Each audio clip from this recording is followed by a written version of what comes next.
వాక్య సత్యం, క్రైస్తవ ఆధిక్యత మనకు పెట్టబడినటువంటి పేరు ఎన్నటికి కొట్టబడదు, కొట్టివేయబడదు.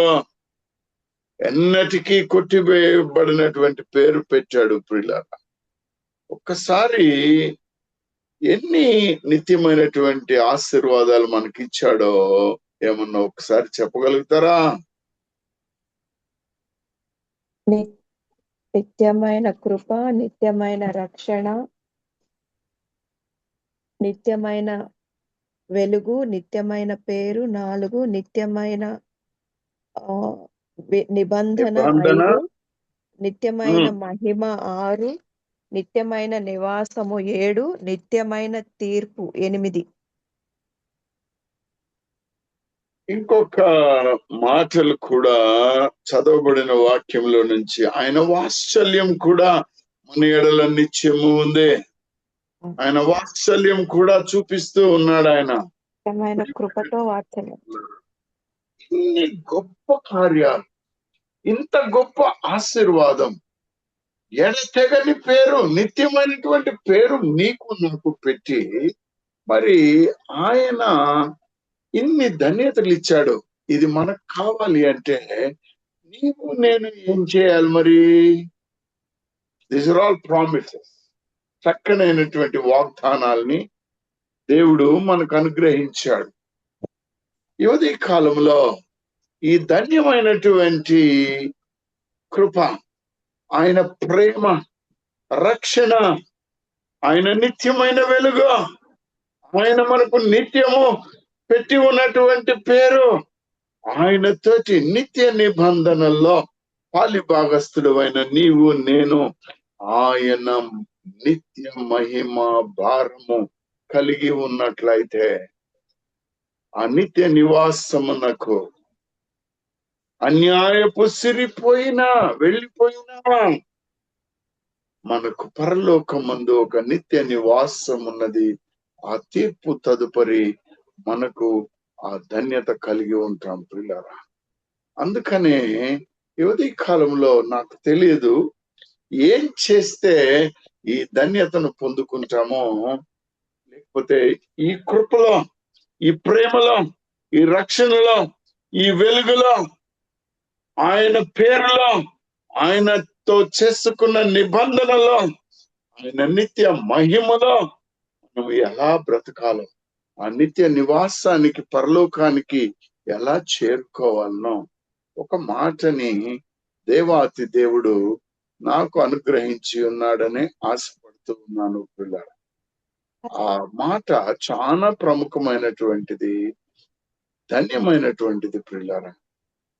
క్రైస్తవ పేరు పెట్టబడిన నీవు నేను ఈ ధన్యతను పొందుకోవాలంటే ఆయన నిత్య కృపను, నిత్య ప్రేమను, నిత్య రక్షణను, నిత్య వెలుగును, ఆయనతోటి నిత్యమైనటువంటి నిబంధనను, ఆ మహిమను, ఆ నిత్య నివాసంలోనికి చేరాలి పరలోకంలో. కంటే నీవు నేను చేయవలసిన పని ఒకటి ఇంకా చాలా ఉండవచ్చు.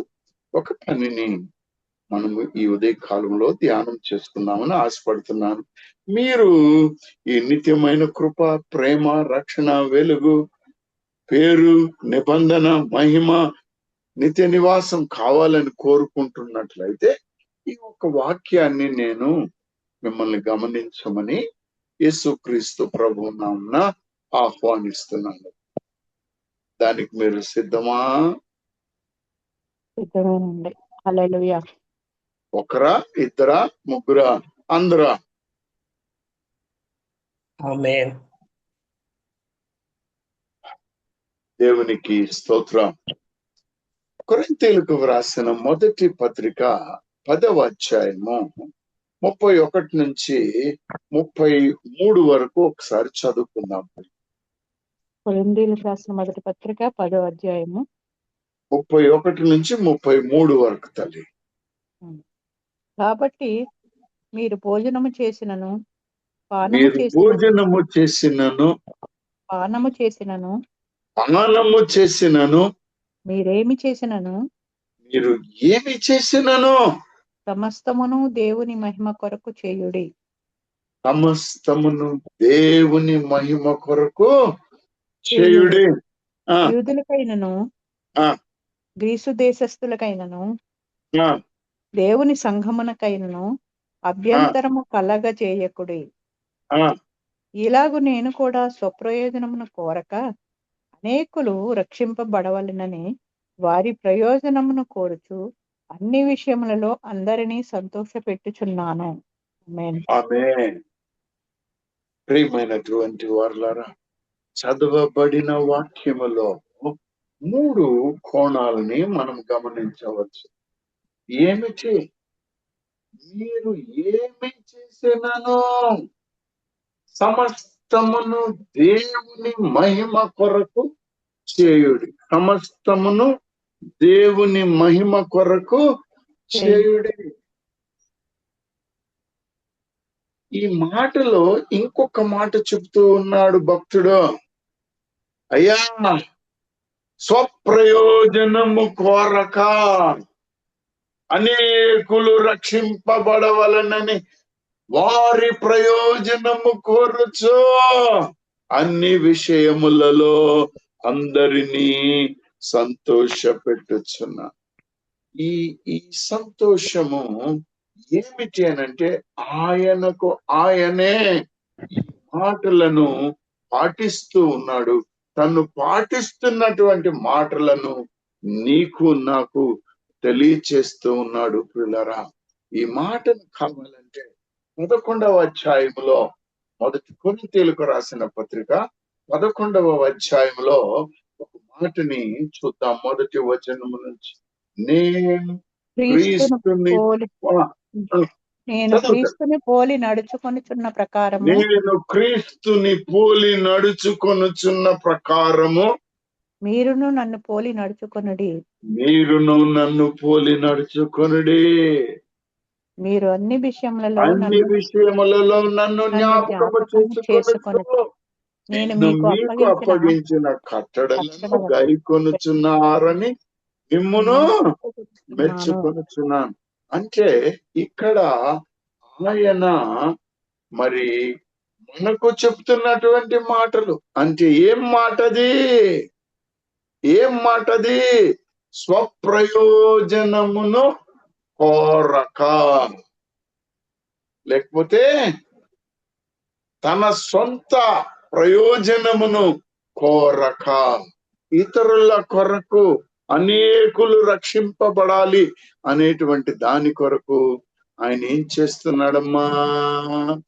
ఏమి చేసినను సమస్తమును దేవుని మహిమ కొరకు చేయుడి అని మనల్ని హెచ్చరిస్తూ ఉన్నాడు. ఇదే మాటను కొలసీలకు రాసిన పత్రిక 3వ అధ్యాయము 17వ వచనం చూడండి అమ్మా. కొలసీలకు రాసిన పత్రిక 3వ అధ్యాయము 17వ వచనము, మరియు మాట చేత గాని క్రియ చేత గాని మీరేమి చేసినను ప్రభు అయిన యేసు ద్వారా తండ్రి అయిన దేవునికి కృతజ్ఞతాస్తుతులు చెల్లించుచు సమస్తమును ఆయన పేరిట చేయుడి. ఇక్కడ పౌలు భక్తుడు సంఘానికి ఒక ప్రముఖమైనటువంటి అత్యంత విలువైనటువంటి జీవన విధానాన్ని, జీవన శైలిని నేర్పిస్తూ ఉన్నాడు. ఏమిటి ఆ జీవన శైలి? మీరు భోజనము చేసినను, పానము చేసినను, ఏమి చేసినను ఆయన మహిమార్థంగా చేయమని చెప్తున్నాడు.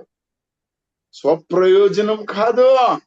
మీరేం చేసినా గాని, అంటే మీ మాట అయినా, మీ పరిచర్య అయినా, ఏదైనా కానీ సరే దేవునిని మహిమపరిచే విధంగా మనము పని చేస్తూ ఉండాలి. పిల్లరా, ఎప్పుడైతే నీ జీవితము ఆయనకు విధేయత చూపించి, నీ జీవితము ఆయన చిత్తానుసారంగా నడుస్తుందో, మనకు ఒక గొప్ప సత్యాన్ని తెలియపరిచిన దేవాతి దేవునికి వందనములు చెప్పుకుందాం. ఎందుకంటే మనకు నిత్య కృప, నిత్య ప్రేమ, నిత్య రక్షణ, నిత్య వెలుగు, నిత్యమైనటువంటి పేరు, నిత్యమైనటువంటి ఒక నిబంధనతో నిత్యమైన మహిమ భారాన్ని, నిత్యమైన నివాసాన్ని ఆయన చేస్తున్నాడు. ఇది మనకు కావాలి అంటే మనం చాలా జాగ్రత్తగా ఉండాలి పిల్లరా. ఒక్కసారి ప్రార్థన చేసుకొని ముందుకు వెళ్దాం. మహోన్నతుడా, సర్వోన్నతుడా, సర్వశక్తిమంతుడు అయిన మా దేవా, మా తండ్రి, నీకు స్తోత్రములు, స్తుతులు.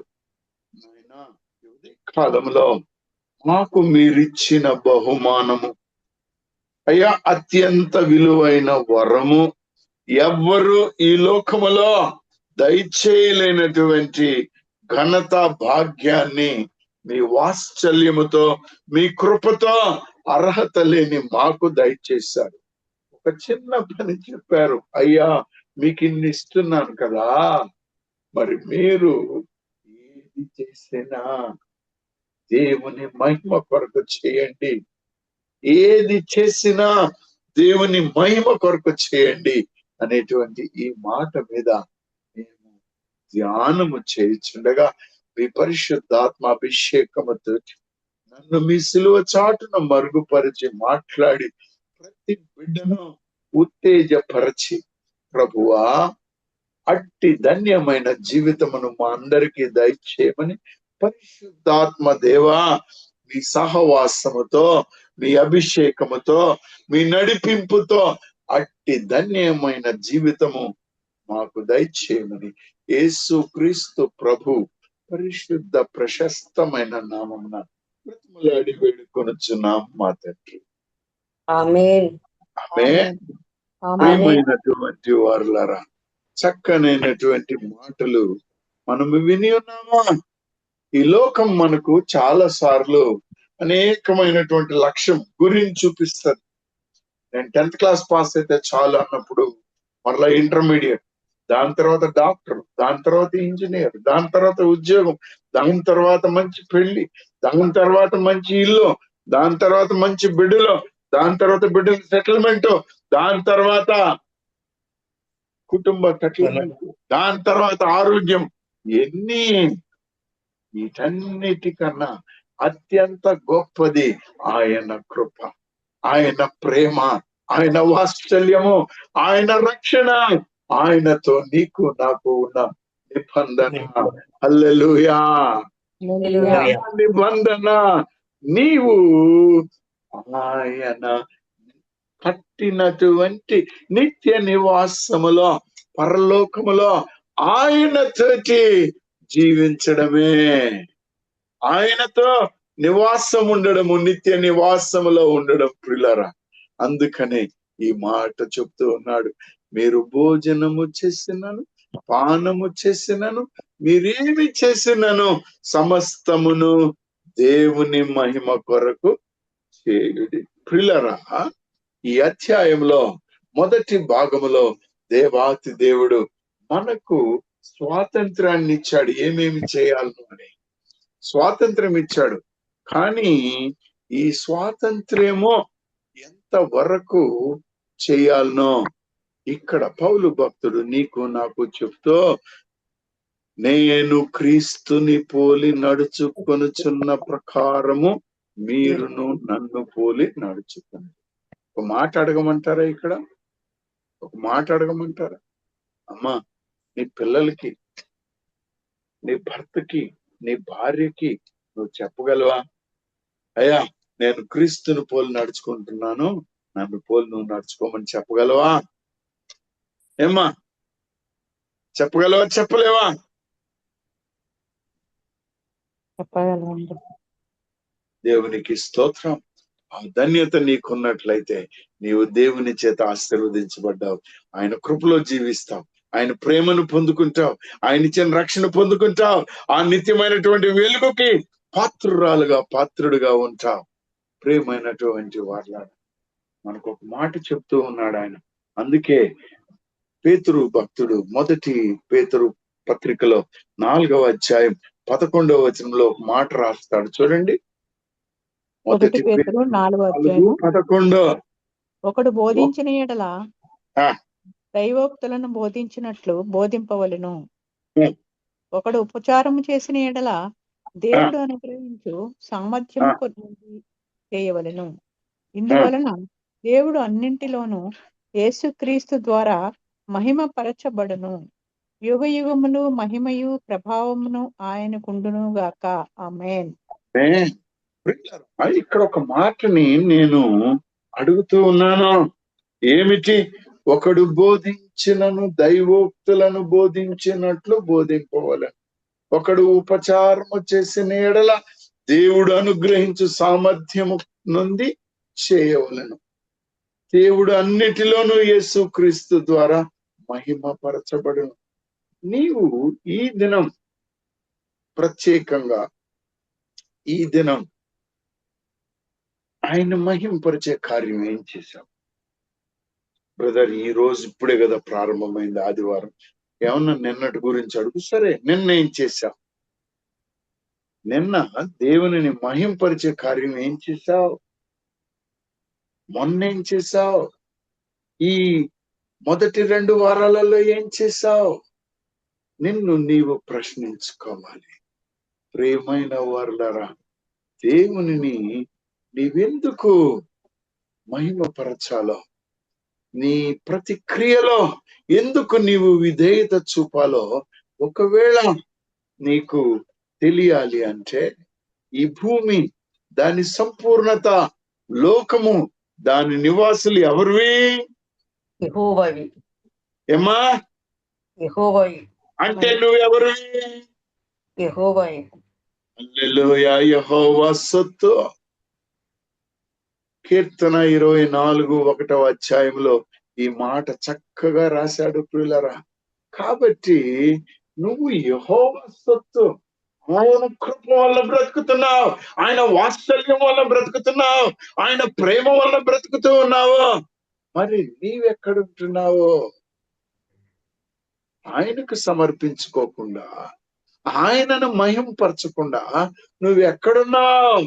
రోమీయులకు రాసిన పత్రిక 12వ అధ్యాయం 1వ వచనంలో ఇంకొక మాటను చెప్తాడు. కాబట్టి సహోదరులారా, పరిశుద్ధమును దేవునికి అనుకూలమైన సజీవ యాగముగా మీ శరీరములను ఆయనకు సమర్పించుకొనుడని. ఈ శరీరములను ఆయనకు సమర్పించుకొనుడి. ఒకవేళ నీ శరీరాన్ని ఆయనకు సమర్పించుంటే ఇంక నీకు శరీరాశ ఎక్కడి నుంచి వస్తుంది? శరీర క్రియలు ఎలా ఉంటాయి? ఉండవా? ఈ మాటని చూస్తే కన్నీరు వస్తుంది. దేవుని వాత్సల్యమును బట్టి మిమ్మును బ్రతిమాలు కొనుచున్నాను.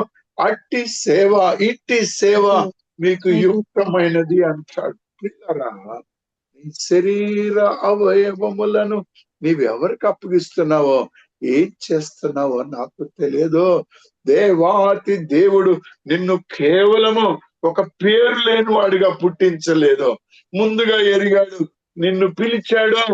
పిలిచిన పిలుపుకి తగిన సత్యము ఆదికాండము 1వ అధ్యాయములోనే 28వ వచనంలో ఒక మాట చెప్తాడు చూడండి. నీకివ్వబడిన ఆధిక్యతను గురించి. దేవుడు వారిని ఆశీర్వదించను. ఎట్లనగా మీరు ఫలించి అభివృద్ధి పొంది విస్తరించి భూమిని నిండించి దానిని లోబర్చుకొనుడి. సముద్రపు చేపలను, ఆకాశ పక్షులను, భూమి మీద ప్రాకు ప్రతి జీవిని ఏలుడని దేవుడు వారితో చెప్పాను. అమ్మా, ఏ కొదువ చేయలేదైనా, కానీ నీలో నాలో స్వార్థం ఉంటుంది. నీలో నాలో ఆయనను మహిమపరచడానికి బదులు మనము స్వార్థముతోటి కార్యాలు చేస్తున్నాము. ఆయనకు దూరం అవుతున్నాము. ప్రారంభము నుండి ద్వితీయోపదేశ కాండము 6వ అధ్యాయం 4వ వచనం నుంచి చూస్తే ఆయన మీ పూర్ణ హృదయముతో, మీ పూర్ణ ఆత్మతో, మీ పూర్ణ శక్తితో మీ దేవుడైన యెహోవాను ప్రేమించవలనని చెప్తున్నాడు. కానీ నీ ప్రేమ ఈ లోకం మీద ఉంది. ఎంతకాలం ఉంటది? ఒక్క మాట నీవు తెలుసుకోవాలి. నీవు నిజమైన క్రీస్తు విశ్వాసివి, క్రైస్తవుడివి, క్రైస్తవరాలు అయితే ఆయనతో ఈ ఉదయ కాలంలో నువ్వు ఒక నిత్య నిబంధన చేసుకోవాలి. నేను ఏది చేసినాను నిన్ను మహిమపరచడానికే చేస్తాను అనేటువంటి మాటను నీవు ఒక ఒడంబడిక చేసుకోవాలి. చక్కనైనటువంటి మాట.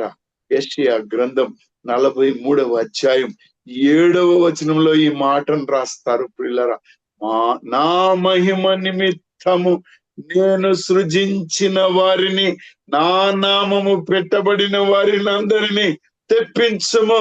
నేనే వారిని కలుగజేసి తిని వారిని పుట్టించిన వాడను నేనే. మన నాయన, మన తండ్రి, మన ప్రభువ, మన దేవుడా నిన్ను పిలిపించి అడుగుతూ ఉన్నాడు. ఆదివారం వాక్యం చెప్పానని నేను, లేకపోతే గుడికి వెళ్ళానని నువ్వు, మరలా ప్రశాంతంగా ఉందాం ఈ వారం అంతా అనుకుంటే కాదు ప్రియులారా. జీవిత కాలం అంతా, బ్రతికినంత కాలము. సహోదరి విజయమ్మ ప్రార్థన చేస్తూ ఒక ప్రార్థన చేసింది. అయ్యా, నేను బ్రతికున్నంత కాలం, నా ఆఖరి ఊపిరున్నంత వరకు నిన్ను మహిమపరచాలే. తద్వారా ప్రియులరా, మనుష్యులు మీ సత్క్రియలను చూచి పరలోకమందున్న మీ తండ్రిని మహిమపరచున్నట్లు వారి ఎదుట మీ వెలుగు ప్రకాశింపనీయుడి. మీ వెలుగు ప్రకాశింపనీయుడి. నీ వెలుగు ప్రజలు చూసి ఆయన్ని మహింపరచాలి. మరి పరుస్తున్నారా? అది నాకు తెలియదు ప్రియులరా, నాకు తెలియదు. కానీ ఫలించడం కొరకే దేవుడు నీకు ఆధిపత్యం ఇచ్చాడు, నిన్ను కలుగ చేశాడు, సృష్టించుకున్నాడు. నీవు బహుగా ఫలించుట వలన ఆయన మహిమపరుస్తాడు. మీరు బహుగా ఫలించుట వలన నా తండ్రి మహిమపరచబడును, ఇందువలన మీరు నా శిష్యులగుదురు అని యోహాను సువార్త 15వ అధ్యాయం 8వ వచనంలో యేసు క్రీస్తు ప్రభువు ఒక మాటను నీకు నాకు చెప్తూ ఉన్నాడు. కాబట్టి ప్రియులారా, నీ మాట, నీ యొక్క ప్రవర్తన, నీ నిర్ణయాలు, నీ యొక్క విశ్వాస్యత కన్నా గాని నీలో ఉన్నటువంటి ఆత్మానుసారమైనటువంటి జీవితము ఆయనకు విధేయత చూపించేదై ఉండాలి. ఇతరుల మీద నీవు కరుణావాత్సల్యము చూపగలిగిన వాడివిగా బ్రతకాలి. ఎందుకంటే ఆయన కృపతో, వాత్సల్యముతో మనలను బ్రతికిస్తూ ఉన్నాడు నిత్యము. మరి నీవు నేను ఎలా బ్రతుకుతున్నామో, ఎలా ఉన్నామో ఈ ఉదయ కాలంలో ఒక మాటని మిమ్మల్ని అడుగుతున్నాను. నా మట్టుకైతే నేను ఒక నిర్ణయానికి వచ్చాను. పరిశుద్ధాత్మ దేవుడా, నువ్వు లేకపోతే ఈ జీవితం నా వల్ల కాదయ్యా. రా ప్రభువా, అయ్యా రా నాయన, నన్ను అభిషేకించు, నాలో నివాసం ఉండు, నాతో బ్రతకమని ప్రార్థన చేసుకున్నాను. అపోస్తుల కార్యం 1వ అధ్యాయం 8వ వచనంలో ఆయన మనకు శక్తిని ఇస్తాడు. ఆయన వచ్చినప్పుడు ఆయన మనకు దిగంతముల వరకు మనల్ని సాక్షులుగా పెట్టుకుంటాడు. చూడమ్మా ఒకసారి అపోస్తుల కార్యం 1వ అధ్యాయం 8వ వచనము. ఆయనను పరిశుద్ధాత్మ మీ మీదకి వచ్చినప్పుడు మీరు శక్తి నొందెదరు కనుక మీరు యెరూషలేములోను యూదయ సమరయ దేశమందంతటను భూదిగంతముల వరకును నాకు సాక్షులై ఉందరని వారితో చెప్పెను. భూదిగంతముల వరకు నాకు సాక్షులై ఉందరు. అమ్మా, మీ ఇంట్లో నీ సాక్ష్యం ఎలా ఉంది? అయ్యా, మీ బిడ్డల మధ్యలో మీ సాక్ష్యం ఎలా ఉంది? మీ యొక్క ఉద్యోగస్తుల మధ్యలో ఎలా సాక్ష్యం? ఒక మాటను నేను చెప్పాలి ఇప్పుడు మీతోటి. ఒక్క క్షణం వాక్యంలో నుంచి ప్రక్కకు వస్తున్నాను. ఆ దినముల్లో 1991-92లో నేను మారేడుపల్లి పోలీస్ స్టేషన్ లో సబ్ ఇన్స్పెక్టర్ గా పనిచేస్తున్నాను. అయితే ఒక గురువారం రోజు అక్కడ ఒక హైందవ దేవాలయం ఉంది. అక్కడికి అందరూ ఆడవాళ్ళు పూజా సామాగ్రి తీసుకొని వస్తూ ఉంటారు. ఇదే అదునుగా చూసుకొని అక్కడ వచ్చిన ఆడవాళ్ళ మెడలలో ఉన్న గొలుసులు గుంజుకుపోవడానికి ఒకరు ఇద్దరు వచ్చి గుంజుకుపోవడం పరిపాటి ఆ ఏరియాలో. అయితే ఇక్కడ ఒక నన్ను అక్కడే ఒక గృహం ఉంటుంది, వాళ్ళకి హోమ్ ఉంది. ఆ గృహంలో నుంచి పాపం ఇంకొక నన్ను సిస్టరు ముందుకు వస్తూ ఉంది. ఆమె మెడలో ఒక చిన్న బంగారు గొలుసు ఉంది, ఒక సిలువ ఉంది. దొంగకి సిలువ ఉంటే ఏంటి, ఏమైతే ఏంటి, నన్నైతే ఏంటి, పూజకు వచ్చిన వాళ్ళు అయితే ఏంటి, బంగారం గొలుసే ముఖ్యం కదా. వాడు గుంజుకొని వెళ్ళిపోయాడు. అయితే మనకు కంప్లైంట్ వచ్చింది, కేసు కట్టాను. దేవుని కృప వలన ఒక నెలన్నరలో దొంగ దొరికాడు. దొంగ దొరికితే వాడిని అడిగాం, ఏం చేసేవారు గొలుసునంటే, ఏముందయ్యా బంగారం కొట్టుకుపోయాను, అమ్మేశాను. వాళ్ళు దాన్ని డబ్బులు ఇచ్చారు, నేను నాకేమైందో తెలియదు. మరలా బంగారు కొట్టుకెళ్ళాను. ఏముందయ్యా వాడు అమ్మాడు, నేను కరిగిచ్చేశాను, వేరే వాటిల్లో అమ్మేశాను. అరే అట్లా కాదయ్యా, నువ్వు ఇవ్వాలి, దాన్ని తప్పదు, నువ్వు ఇవ్వకపోతే కుదరదని అంటే వాడు బాధతోటి ఆ బంగారు గొలుసుని ఇచ్చాడు. తయారు చేసి గొలుసుని ఇచ్చాడు. కోర్టులో పెట్టాం. కోర్టులో పెట్టిన తర్వాత ఈ సిస్టర్ని సాక్ష్యానికి పిలిచాం. సాక్ష్యానికి పిలిచినప్పుడు అక్కడున్న ఆ లాయర్ గారు, లయ్యర్ గారు ఓ మాట అడిగాడు, అమ్మా ఈ గొలుసు మీదేనా, దొంగతనమైన గొలుసు ఇదేనా అని. కాదండి, ఇది నాది కాదు. ఏమన్నదండి ఆమె? నాది కాదు. పక్కనే ఉన్న నేను సిస్టర్ మెచ్చుకుంటదేమో ఆమె గొలుసు తెచ్చిచ్చానని. కానీ ఆమె చెప్పిన మాట ఏంటి, ఈ గొలుసు నాది కాదు, ఈ గొలుసు నాది కాదు.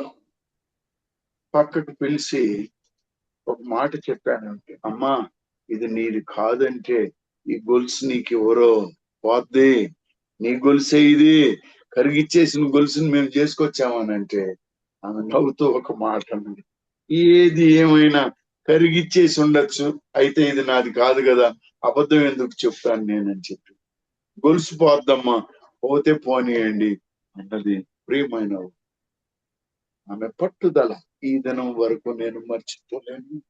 ఎంత గొప్ప ధన్యమైనటువంటి పరిస్థితో నాకు తెలియదు, కానీ ఆమె ఉన్న ఆ నిర్ణయాన్ని నేను కాదు కదా, ఎవ్వరూ మార్చలేకపోయారు. కాబట్టి ప్రియులారా, నీవు నేను అనేకమైన కృపావరాలను పొందుకొని ఉన్నాం. ఆయన నీకు నాకు అనేకమైన కృపావరాలు ఇచ్చాడు పరిచర్య కొరకు. నీకు తలాంతులు ఇచ్చాడు, కానీ నీవు ఆయనను మహింపరుస్తున్నావా లేదా? ఒక్కసారి నిన్ను నువ్వు గమనించుకో. ఆయన నీతో ఉన్నాడు, పరిశుద్ధాత్మ దేవుడు నీలో నివాసం ఉంటున్నాడు. ఆయనను బాధ పెట్టకుండా, ఆయనను కష్టపెట్టకుండా నీవు నేను బ్రతికితే ఈ ధన్యమైన జీవితము మనకు కుదురుతుంది. చూడండి, కొరింథీయులకు రాసిన మొదటి పత్రిక 12వ అధ్యాయం 4వ వచనం నుంచి చూడండమ్మా. కృపావరములు నానా విధములుగా ఉన్నవి, కానీ కృపావరములు నానా విధములుగా ఉన్నాయి. నీకు సమయం లేదు కాబట్టి నేను చదవట్లేదు. కృపావరములు నీకు ఇచ్చున్నాడు ఆయన. ఎఫెసీయులకు రాసిన పత్రిక 4వ అధ్యాయం 11 నుంచి మనం చూస్తే, ఆయన క్రీస్తు శరీరము క్షేమాభివృద్ధి చెందడానికి, పరిచర్య ధర్మ జరిగించడానికి 5-fold మినిస్ట్రీ, కొందరిని అపోస్తులుగా, కొందరిని ప్రవక్తలుగా, కొందరిని సువార్తికులుగా, కొందరిని కాపురులుగా, కొందరిని ఉపదేశకులుగా నియమించున్నాడు. పిల్లరా, నిన్ను నన్ను సృష్టించిన దేవుడు ఒక హెచ్చరిక చేస్తున్నాడు. ఎఫెసీ 4:14 చదవండి అమ్మ దాన్ని. ఎఫెసీ 4:14. అందువలన మనం ఇక మీదట పసిపిల్లలమై ఉండి అందువలన మనం ఇక మీదట పసిపిల్లలమై ఉండి మనుషుల మనుష్యుల మాయోపాయముల చేత వంచనతోను తప్పు మార్గమునకు లాగు కుయుక్తితోను గాలికి కొట్టుకొని పోవునట్లు కల్పింపబడిన ప్రతి ఉపదేశమునకు ఇటు అటు కొట్టుకొని పోవచ్చు అలల చేత ఎగరగొట్టిన వారమై అయినట్లుండక ప్రేమ కలిగి సత్యము చెప్పుచు క్రీస్తు వలె ఉండుటకు మనం అన్ని విషయములలో ఎరుగుదము. అన్ని విషయములలో ఎరుగుదము. నీతి తెలుస్తూ, మంచి తెలుస్తూ, ప్రేమ తెలుస్తూ, సత్యము తెలుస్తూ, క్రీస్తు జీవితము తెలుసు ప్రియులరా. మన దేవాతి దేవుడు మన మధ్యలో ఉన్నాడు. అందుకనే కొలసీలకు రాసిన పత్రిక 3వ అధ్యాయం 17వ వచనం ఒకసారి చూడండి మమ్మల్ని. కొలసీ 3:17 తల్లి. మరియు మాట చేత కాని క్రియ చేత గాని మీరేమి చేసినను ప్రభు అయిన యేసు ద్వారా తండ్రి అయిన దేవునికి కృతజ్ఞతాస్తుతులు చెల్లించు. సమస్తమును ఆయన పేరిట చేయండి. ఈ మాటలు విన్న మీకు ఒక మాట అర్థమైంది. దేవుని మహిమ పరచడం అంటే ఏమిటి? నిజం మాట్లాడాలి, కొందరితో బ్రతకాలి, ఇతరుల్ని క్షమిస్తూ బ్రతకాలి, ఇతరుల్ని గౌరవించాలి, పేదలకు పరిచయం చేయాలి, విశ్వాస ప్రార్థనలో కొనసాగాలి. వీటన్నిటికన్నా ఎక్కువగా క్రీస్తు చెప్పిన మాటలను అనుసరిస్తూ జీవించాలి, ఎల్లప్పుడూ జీవించాలి. దేవుని గుణగణములను మనము అనుదినము పొందుకొని ఉండాలి. దేవునిని మహిమపరచాలి. తద్వారా దేవుడు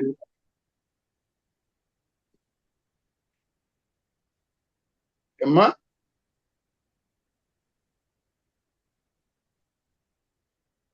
హల్లెలూయా. అమ్మా ఏదో మధ్యలో ఎవరో మాట్లాడారు, కొనసాగచ్చా? సరే, సంతోషం సంతోషం. ప్రేమైనటువంటి వారులారా, దేవాతి దేవుడు మనలను సృష్టించినది మొదలుకొని మనకు ఒక కార్యాన్ని, ఒక పనిని ఏర్పాటు చేసి ఉన్నాడు. ఆ పనిని నీవు నేను చేయకపోతే మనకు ఆయన ఇచ్చిన వరములు, వాగ్దానములు నెరవేరుతాయి అంటారా అమ్మా? నెరవేరుతాయా? నెరవేరవండి. మనం ఆయన చెప్పిన పని చేయాలి. మరి నీవు నేను ఏం చేస్తున్నామో ఒక వ్యక్తిని జ్ఞాపకం చేస్తున్నామమ్మా. ఇండియాకి ఒక శిష్యుల్లో ఒక ఆయన వచ్చాడు. ఆయన పేరేంటి? సోమ గారు ఇక్కడికి వచ్చారు. ఆయనది ఏ దేశమో మనకు తెలియదు, అది ఎక్కడుందో తెలియదు. కానీ దేవుని పిలుపుని విని విధేయత చూపి భారతదేశానికి వచ్చాడు. సువార్తను మోసుకొచ్చాడు, మనకు అందించాడు, మనల్ని క్రైస్తవులయ్యే విశ్వాసాన్ని కలిగించాడు. మరి నీవు నేను అంత గొప్ప దేశంలో ఉన్నప్పుడు ఏం చేస్తున్నావు? పరిశుద్ధాత్మ దేవుడు మన దగ్గర లేడంటారా? పరిశుద్ధాత్మ దేవుడు తోమా గారితోటే ఉన్నారు, మనకు లేరు అంటున్నారా? లేకపోతే పరిశుద్ధాత్మ దేవుడు కేవలం పెంతెకోస్తు వారికి మాత్రమే ఉన్నారు, మనకు లేరు అనుకుంటున్నారా? ఏమంటున్నారు ప్రియులారా మీరు? ఒక్కసారి నీ పనిలో, నువ్వు చేస్తున్న పనిలో ఆయన్ని మహింపరుస్తున్నావా? ఆయన్ని అవమానపరుస్తున్నావా? నువ్వు మాట్లాడే మాటలో ఆయనను మహింపరుస్తున్నాయా? ఆయనను అవమానపరుస్తున్నాయా? ఆయనతో నీకున్న నీ యొక్క సంబంధము ఇది సత్సంబంధమా లేకపోతే చెడు సంబంధాన్ని కలిగి ఉన్నావా? నీకున్న తలాంతుల్లో ఆయన కొరకు ఎన్ని తలాంతులు పెడుతున్నావు? నీ కష్టంలో ఉన్నప్పుడు, నీ అనారోగ్యంలో ఉన్నప్పుడు నువ్వేం చేస్తున్నావు? ఒక్కసారి నిన్ను నీవు పరిశీలించుకుంటే నీకు అర్థమవుతుంది పిల్లలు. యేసు క్రీస్తు ప్రభువుని మహిమపరచడం కొరకు తోమా గారు ఈ దేశానికి వచ్చాడు. తన పరిచర్యను పూర్తి చేసుకున్నాడు. ఆయన మరణించాడు. కానీ నీవు నేను ఏం చేస్తున్నామో ఒక్కసారి జ్ఞాపకం చేసుకుంటే నీకు అర్థమవుతుంది. నువ్వు ఈ రోజు ఏమి ఆలోచనతోటి ఉన్నావో నాకు తెలియదు. నువ్వు నేను ఎందుకో ఆయనను మహిమపరచాలనో చాలా చక్కగా సహోదరుడు సుందర్రావు గారు చెప్పారు. మనం దేవునికి పరిచర్య చేయాలి, ఆయనను నామాన్ని మహిమపరచాలి. ఏం చేసినా ఆయనని గణపరచాలి. మొదటి పేతురు రాసిన పత్రిక 4వ అధ్యాయం 11వ వచనంలో ఉన్న మాటను మళ్ళొక్కసారి చదువుకుందాం, మనకు అర్థమవుతుంది. మొదటి పేతురు 4వ అధ్యాయము 11వ వచనము. 11వ వచనము. ఒకడు బోధించిన ఎడల దైవోక్తులను బోధించినట్లు బోధింపవలెను. దైవోక్తులను బోధించినట్లు బోధించవలెను. ఒకడు ఉపచారము చేసిన ఎడల దేవుడు అనుగ్రహించు సామర్థ్యము నుండి చేయవలెను. నీ బలం అక్కర్లేదు, నీ తెలివి అక్కర్లేదు, నీ మాటల చాతుర్యం అక్కర్లేదు. ఆయన బలాన్ని ఇస్తున్నాడు నీకు. ఆ బలం ద్వారా పనిచేయి. సహోదరుడు సుందర్రావు ఈ ఉదయం కాలంలో ప్రారంభంలో ఏమన్నాడు? ప్రభువా నేనేం మాట్లాడాలయ్యా అని అడిగాడు.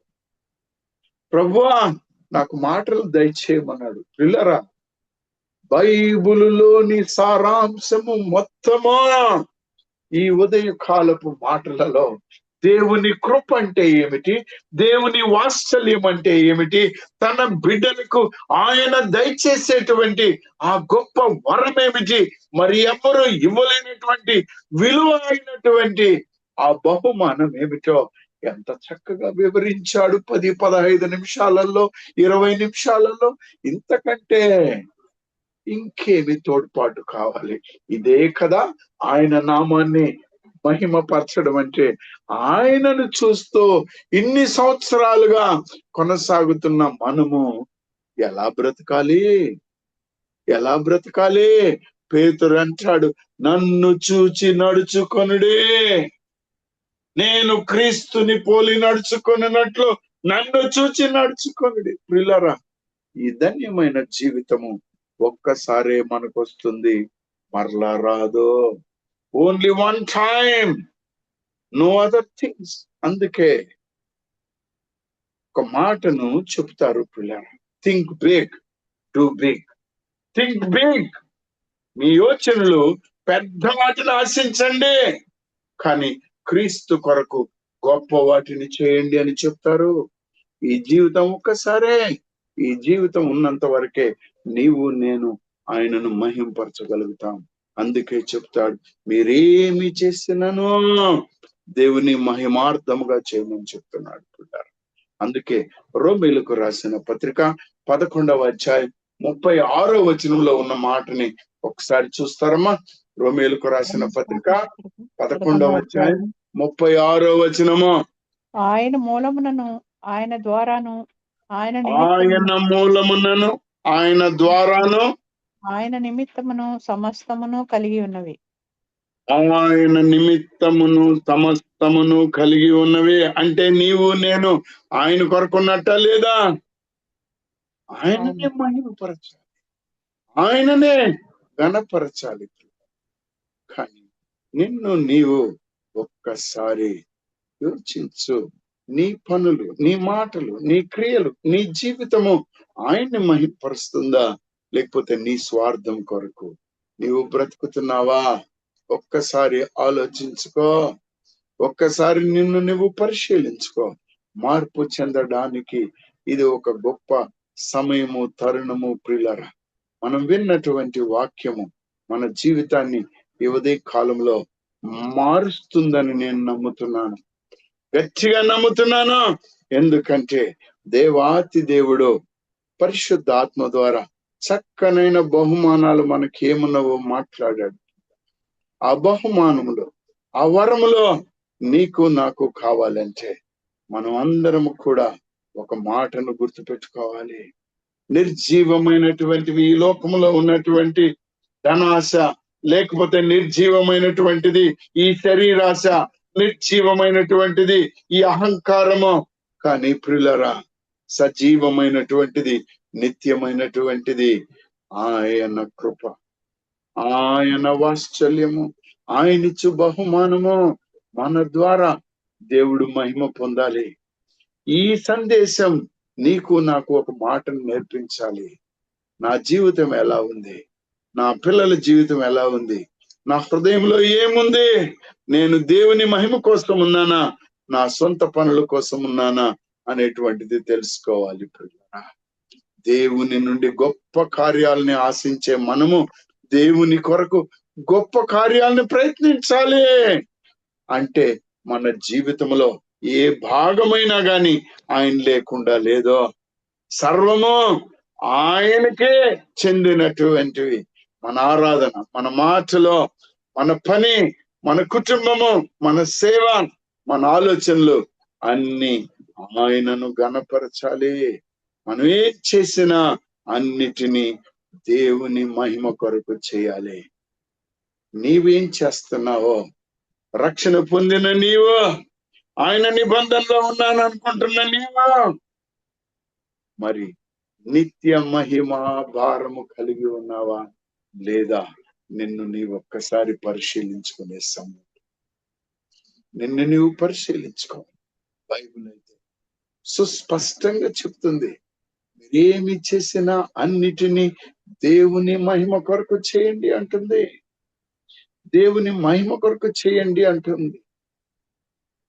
ప్రియులారా, మీరు పని చేసే దగ్గర క్రైస్తవులని చెప్పుకోవడానికి, అమ్మ ఆమె క్రైస్తవురాలు, ఆమె లంచం తీసుకోదు, అయ్యా ఆమె క్రైస్తవురాలు తన పని జాగ్రత్తగా చేస్తుంది, అమ్మ ఆమె క్రైస్తవురాలు అబద్ధం చెప్పదు, ఆయన క్రైస్తవుడు, ఆయన సరి అయిన పని చేస్తాడు, మోసం చేయడు అన్న సాక్ష్యము నీకుందా లేదా? దేవుని కొరకు నీవు చేసిన నీ కార్యములు స్థిరంగా నిలబడతాయి, ఎక్కడికి పోవా, అవి స్థిరమైనటువంటివి. అట్టి ధన్యమైన జీవితాన్ని దేవాతి దేవుడు నీకు నాకు దయచేయాలి. ఆయన కృప, ఆయన వాత్సల్యము, ఆయన ప్రేమ, ఆయన రక్షణ, ఆయన పేరు మనకు నిత్య నివాసము కలగాలి అంటే మనము నిత్య మహిమ భారము కలగాలి. సువార్తను చేయబోనాలి, ఇతరులకి వాక్యాన్ని నీ జీవితం ద్వారా, నీ పనుల ద్వారా కొనసాగించాలి. అట్టి ధన్యమైన జీవితాన్ని దేవాతి దేవుడు మనకు దయచేయాలని ఒక 2 నిమిషాలు మిమ్మల్ని మీరు ప్రార్థన చేసుకుంటే చివరి ప్రార్థన ఆశీర్వాదంతో ముగింపు చేసుకుందాం. కానీ నేను చెప్పినటువంటి వాక్యం ప్రియులారా, ఈ లోకంలో మనకు చాలా సార్లు అనేకమైన ఆలోచనలు వస్తాయి. కానీ ఒకటి ఆలోచన చెప్పాడు దేవుడు, మన సృష్టికర్త మీరేది చేసినా దేవుని మహిమార్థం చేయమన్నాడు. ఆయన పిలిపిస్తున్నాడు. నువ్వెలా ఉన్నావో ఒక్కసారి ఆలోచించుకో. వచ్చాను, గుడికి వచ్చాను, వెళ్ళిపోయాను, వాక్యం చెప్పారు, చందా వేశాను. అమ్మ నీ చందా, నువ్వు రావడం, వీటన్నిటికన్నా గాని నీ హృదయము మారాలి, నీ జీవితం మారాలి, నీ కుటుంబం మారాలి, నీలో రక్షణ భాగ్యం కొనసాగాలి, ఇతరులకు రక్షణ అందించే బిడ్డగా బ్రతకాలని యేసుక్రీస్తు ప్రభు నామమున మిమ్మల్ందరినీ వేడుకొచ్చు. ఇట్టి ధన్యమైన జీవితాన్ని దేవాతి దేవుడు మనందరికీ దయచేసి ఆయనను మహిమపరిచే జీవితం బ్రతికున్నంత వరకు, శ్వాస ఉన్నంత వరకు ఆయన మనకు పరిశుద్ధాత్మ ద్వారా అనుగ్రహించి ఆశీర్వదించును గాక. ఆమేన్. ఆమేన్. మహోన్నతుడా, సర్వోన్నతుడా, సర్వశక్తిమంతుడు అయిన మా దేవ మనోజు మాటలు హృదయపు ధ్యానములు మీరు విన్నారయ్యా ప్రభు. మేము ఏ స్థితిలో ఉన్నామో, ఎక్కడ పడిపోయి ఉన్నామో, బురదలో ఉన్నామో, దేనిలో ఉన్నామో ఎరిగిన దేవుడమయ్యా. ఒక్క ముఖ్యమైన రక్తపు బొట్టును మా జీవితంపై ప్రభు ఆ పాపాలని, దోషాలని, అపరాధాలని, ఈ లోక తలంపులని తొలగించయ్యా. యెషయా భక్తుడు నీ ముందుకు నిలబడి ప్రభు నీ దర్శనం చూసి, నీ వెలుగును చూసి తన పాపపు పెదవులను శుద్ధి చేసుకున్నట్టుగా మమ్మలను మేము శుద్ధి చేసుకోవడానికి పరిశుద్ధాత్మ దేవుడా మీ కృపను కుమ్మరించమని, మీ సహాయమును దయచేయమని, అయ్యా కరుణ వాత్సల్యమును చూపించమని తండ్రి. మా జీవితాలు మారాలి ప్రభువా. ఎంతకాలం ఈ లోకంలో బ్రతుకుతున్నామయ్యా. అయ్యా నిన్ను మర్చిపోయి ఉంటే క్షమించండి ప్రభు. అయ్యా బుద్ధి వచ్చినప్పుడు తప్పిపోయిన కుమారుడు తిరిగి వచ్చాడయ్యా. మహోన్నతుడా, సర్వోన్నతుడా, మా జీవితంలో నీవే ఉండాలయ్యా. మా జీవితం నిన్ను మహిమపరిచేదిగా ఉండాలయ్యా. ఈ జీవితంలో తల నుండి అరికాలి వరకు నీవు తప్ప మరి ఒకటి ఉండకూడదని తెలియచేసావు. నీకు స్తోత్రాలు. బిడ్డల ప్రార్థన ఆలకించి కృప చూపించి దయ చూపించి నా ప్రభు నీవు చూపిస్తున్న కృపా వాత్సల్యములను బట్టి, నీ ప్రేమను బట్టి మరలా నీ పాదాల దగ్గరకు వచ్చి ప్రభు నీ పాదాలు పట్టుకొని అడుగుతున్నావు నాయన, క్షమించండి. ఆ ధన్యతను దయచేయమని పరిశుద్ధాత్మ అభిషేకముతో నాయన ప్రతి బిడ్డను నీ పరిచారకుడుగా, పరిచారకురాలుగా, నీ శిష్యులుగా మార్చుకొని నిన్ను మహిమపరిచే ధన్యతను మా అందరికీ దయచేయమని వేడుకుంటూ మా నాయకుడు సుందరరావు గారిని నాయన దీవించండి. కుటుంబాన్ని నాయన, కుమారుడిని, కోడల్ని, మనవుల్ని, మనవరాల్ని, ఆయన ఆరోగ్యాన్ని నాయన మీరు కృప చూపించి దీవిస్తున్నందుకు మీకు వందనాలు. అట్లనే ఆయన ఇప్పుడున్న బిడ్డలు అనేకమైన అవసరతలతోటి అయ్యా చెప్పలేని స్థితిలో నిన్ను అడుక్కుంటున్నారేమో ప్రభు. వారిని కరుణించండి, వాత్సల్యం చూపించండి నాయనా. మా తండ్రి, నువ్వు మాకు తండ్రివి, నీవు తప్ప మరి ఎవ్వరూ లేరు నాయన. అట్టి ధన్యమైన జీవితమును మా అందరికీ దయచేసి నీ బిడ్డలుగా అంతము వరకు కొనసాగు భాగ్యాన్ని దయచేసిన మీకు వందనాలు చెల్లిస్తూ యేసుక్రీస్తు ప్రభు పరిశుద్ధ ప్రశస్తమైన నామమున ప్రతిమలాడి వేడుకొనుచున్నాం మా తండ్రి. ప్రభు నేర్పిన ప్రార్థన అండి.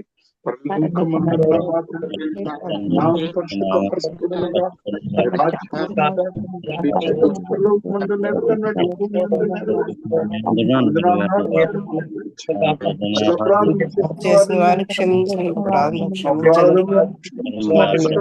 ఏకాదశిని తప్పించి రాజ్యము, బలము, శక్తి, మహిమ నిరంతరం నీవే అన్నావు మా తండ్రి.